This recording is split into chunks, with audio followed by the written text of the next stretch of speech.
If you follow this channel, you'd recall that I switched to Valvoline Restore and Protect during the last oil change on my 2017 Honda Accord. This car used to burn about a quart of oil in 5,000 miles prior to the switch. Today I'm at 4,000 miles with Restore and Protect, and I'm going to be doing a quick check on oil consumption. Now let's get this.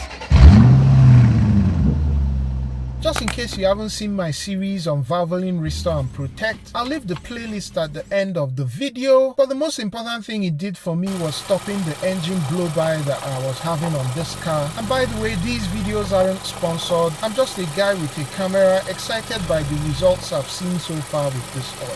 As you can see, I've now done 4,158 miles on Valvoline Restore and Protect, and my maintenance minder is saying I have 20% of oil life left. Let's go ahead and check the oil level on the car. I'll wipe off the oil on the dipstick for the first time and then go again. And as you can see, we're just beneath the full mark, so things are still looking good and this oil is working. It also confirms my initial assertion that what I had was sticky oil control rings and some clogged oil drain back holes on the piston, which have now been cleaned and freed up. As you can imagine, Valvoline Restore and Protect is not going to repair one engines, and so if the cost of your oil consumption is a one engine, no amount of Valvoline Restore and Protect is going to reduce the oil consumption. A rebuild is what you really need. However, if you're unsure what's causing your engine to burn oil, I don't see what can go wrong with giving Valvoline Restore and Protect a shot. By the way, some of you would recall I mentioned I was planning a big video some